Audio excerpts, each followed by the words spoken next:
Mr. Speaker, 10 years of radical open borders policies and mass migration have undermined confidence in what was the best system of immigration anywhere in the world. The Liberals imposed this radical approach without any care, consideration, or thought for the strains it would place on our housing, health care, and job market. And the result is chaos in our streets. But nowhere is this problem more acute than in the area of lawlessness and criminality that Liberals have invited through the system. They have allowed people to come to this country and get visitor visas and other permits to enter Canada without actually performing any criminal background checks. To this day, there are 400 criminals who have since been ordered deported but have not left and have vanished completely into Canadian society. Furthermore, our legal system now discriminates against Canadians and in favor of non-Canadian, non-citizen criminals who are here. In fact, lowering the sentences that they receive for convictions in order to allow them to stay. An unbelievable perversion of justice, which does exactly the opposite of what we should seek. It should be a stated policy of our system to get criminals out of Canada. If someone is not a citizen, not a Canadian, and commits a crime, then they should be shown the door, because becoming a citizen of this country requires good, law-abiding behavior that will protect the well-being and the interests of this country. And let me read through some examples of this kind of backwards thinking that is pervaded in our system. In the Pham decision, a key matter was that the sentence had to be reduced in order to allow the defendant to stay in the country. In 2023, in another case, a 30-year-old man, Akash Kumar Kant, tried to have sex with a 15-year-old at a Mississauga hotel for $140, but only received a conditional sentence because a stronger penalty would have hindered him and his wife's ability to obtain Canadian citizenship. On June 25th, Kant was sentenced to a conditional discharge for committing an indecent act. For 3 months, he will be placed under house arrest. During which time he was able to go shopping for 3 hours every Sunday, attend religious services, medical appointments, and travel to and from work.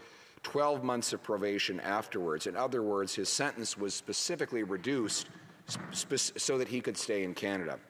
In 2024, a 25-year-old non-citizen, originally in Canada on a study permit, then a visitor permit, sexually assaulted an 18-year-old at a club in Calgary. Despite being found guilty, the court, led by Judge Anne Brown, took into account that he would be deported without appeal if the charge was one of sexual assault. Therefore, the court decided to discharge him and subject him to 15 months of probation. If he had been a Canadian, he would have been convicted of sexual assault and actually gone to jail. But as a privilege for being here as a non-citizen, non-Canadian, he had his sentence reduced to no jail time, and therefore he was allowed to stay in this country. In July 22nd, 2025, a Canadian judge hit the brakes on a guilty plea from a non-citizen linked to a homicide and facing serious criminal charges, citing discomfort with the fact that the accused would likely be deported if found guilty. Victor Buran, a 22-year-old Filipino national, was set to plead guilty on multiple charges stemming from a high-risk takedown by Barrie police earlier this year. He was arrested on January 17th, along with several co-accused, after officers stopped a vehicle in a North End plaza and allegedly found drugs and firearms, and yet sentence reduced to preserve citizenship possibility. In October of 2025, Roosevelt Rush, a Jamaican national convicted of smuggling 55 grams of cocaine while on bail, already on bail, had his sentence slashed in half to just 12 months from what would have been a proportionate due sentence, in part because of his immigration status. And again, on October the 2nd, 2025, a judge reduced the sentence of Ashwin Sajeevan, who was here on a study visa, to just 5.5 months in jail because a sentence of 6 months would have made him inadmissible to Canada on grounds of serious criminality. The judge specifically weighed, and I quote, the immigration consequences, end quote, for the former international student who spied on his female housemates through a peephole that he used through the bathroom, through the bathroom wall, where he made videos recording the 4 of them in various stages of undress over a period of 6 months, Mr. Speaker.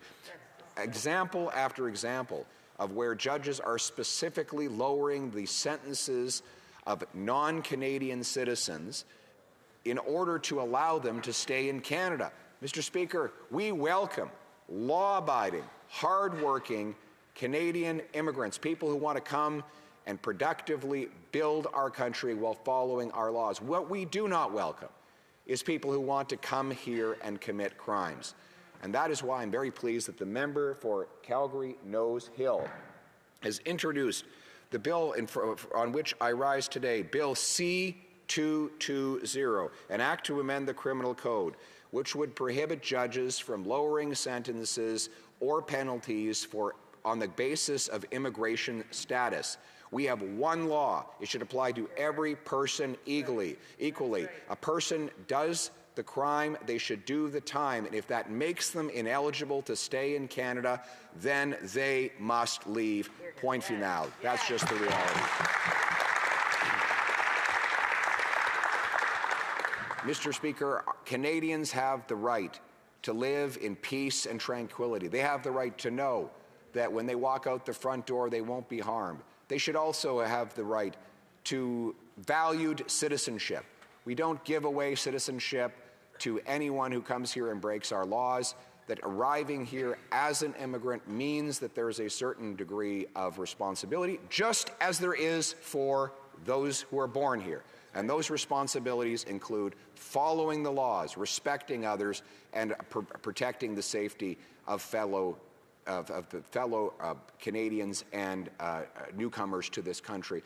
Mr. Speaker, we believe in a system of controlled, merit-based immigration where we welcome people who want to join the Canadian family, work hard, succeed, build a better life. And the vast majority of immigrants seek exactly that. They come often fleeing violence and danger. But when they arrive here, they do not expect to be victimized by criminals who then use loopholes in order to stay in Canada and avoid penalty under the law. We as Conservatives believe Canada can once again be a safe place where all people feel that they live in peace and harmony, where their property and their persons are protected, where everyone is equal under the law, where people are held accountable for their behavior, and where most of all, the Canadian law becomes paramount, and anyone who comes here understands that following the law is the basic responsibility that is necessary to graduate from visitor to temporary resident to permanent resident and eventually to citizenship. Citizenship in Canada must have restored value, and that value starts with respecting the safety and the security of every Canadian and the rule of law in our land. Thank you.